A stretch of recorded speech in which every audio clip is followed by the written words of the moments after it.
food, we're buying our clothing, we're buying our homes, we're buying our transportation. Everything we're doing involves in one way or another some form of business transaction. Because Allah has made us in such a social relationship where we are interdependent. Everybody depends on everybody else for something.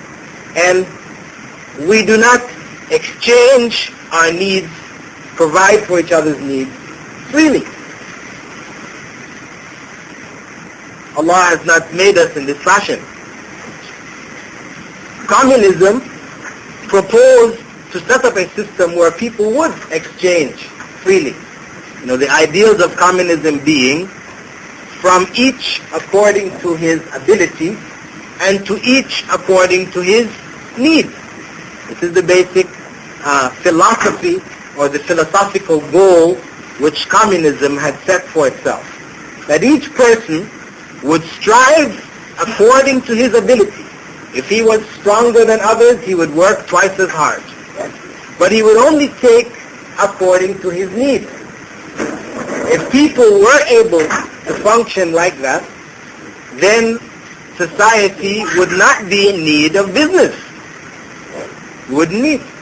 Because each person would just do according to his ability and would only take back as a result of his efforts what he needed.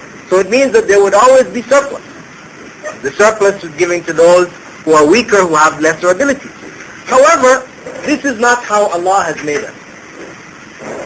When a person works twice as hard as another person, then he wants to see twice as much in return.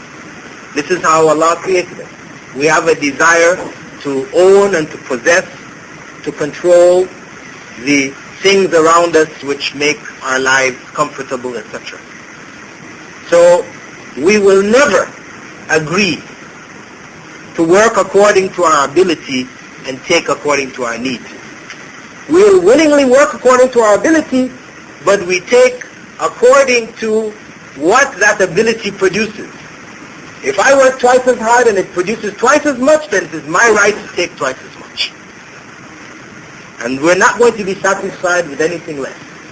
And this is why when communism tried to impose this system in its domain, they failed eventually.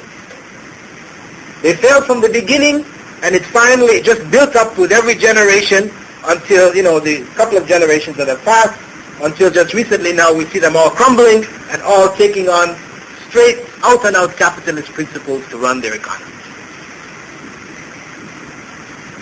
Because you can make people work by putting a gun to their head,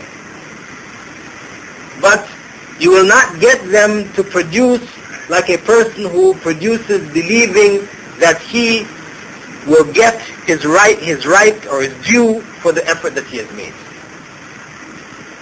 So this is why the communist economies fail.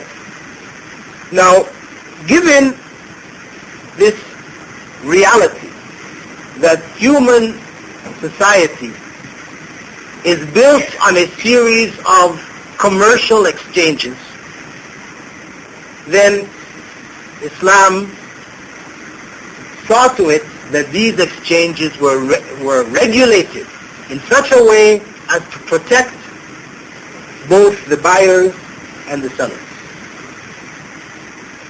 So we find, according to the Islamic law, a series of commandments which the Prophet Muhammad ﷺ has given concerning sales. And most of the commandments prohibit deception in one way or another. For example, Abu Huraira reported that the Prophet Muhammad ﷺ had said, "Do not leave sheep you are selling unmilked for a long time prior to the sale. For whoever buys such an animal has the option of returning it after milking it, along with 2 handfuls of dates, or keeping it." A person is selling sheep, or goats, or whatever. If they leave the sheep unmilked, feeding it, unmilked, then the others will become full with milk. So when they put it on the market, it appears to be a very productive sheep. Now when you're going to buy, you're going to look to see the ones which appear to be the most productive. So now what you have done by keeping it unmilked for so many, days before the sale, is to give a false impression to the buyer that they're buying something which is particularly productive when in fact it is not. So Prophet Muhammad ﷺ said that if a person buys the sheep, they're allowed to milk the sheep, to test it, to see whether the milk will come back, in as great quantities as they got it. And if it didn't, then they had the right to return the sheep. But the Prophet Muhammad ﷺ also protected the seller in that when the person returns, they also had to return along with it 2 handfuls of dates for the value of the milk. Because otherwise you may have some customers who will go around buying the sheep, milks it at home, he brings it back, he goes, he buys another one the next day, he milks it at home. So he could just be providing milk for himself just going around the market.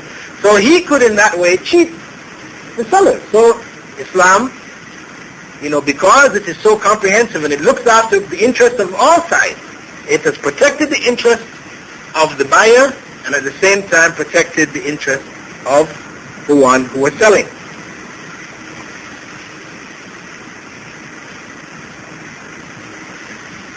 According to Islamic law also, if you are selling a product which has in it a defect, you must inform the buyer that the defect exists. Now we know, in capitalist society, this goes contrary to the nature of business. The most successful businessman is the one who is able to sell the most defective things, in the largest quantity, right? Because he's buying it cheaper than the regular price, because when something is defective, they will sell those goods cheaper. So he buys these defective goods and he's able to sell it and make the same kind of money that the other person is selling the whole goods, the good goods, which he is buying at a higher price. So this one is able to maximize his profit by selling defective goods. But according to Islam, this is prohibited. This is sinful. You're selling your car, somebody wants to buy it, you tell them what's wrong with it. I know this sort of, goes against one's nature because you say, well, if I tell him, then he's not going to buy it. You see? I mean, it means I must fix the car up some before I sell it. I have to put some more money in it. But this is what Islam wants, because this is your brother. You would hate to have bought a car believing that it was good, and then after you drove it, a few days later, the clutch falls out and the wheels fall off, the engine breaks down. You say, what is this? The same way you wouldn't like that, then you shouldn't do it to somebody else. So you, as a believer, would inform the buyer of what is wrong with the car. It needs this, it needs that, so on, this is not working so well, so on. You tell them. And if the person wants the car, knowing these things, then they will buy it. And such a sale, when you sell it, though you may not be able to sell it at the other price, because when you've told them all this, of course, then you can't come with the price of a car which is in good working order, right? You have to lower the price. So it seems to you, you have lost. Here, your money, you're getting less. But what has happened is that Allah blesses that sale, and the value of the sale increases, which returns to you on the Day of Judgment, when you need it. What happens for us is that we tend to be short-sighted. We can only see what we get in our hands right now. It means 1,000 riyals less or 2,000 riyals less if we tell them. So it seems that we have lost 2,000 riyals. But the Muslim really is far-sighted. He's not just, his whole thought, his consciousness is not just of this world. He is conscious of the fact that this world will end very shortly, and there is another life to come, where the best of it will depend on what he does in this life, in terms of righteousness, and the worst of it will also be determined likewise. The Prophet Muhammad was quoted by Hakim ibn Hizam as saying, "The seller and buyer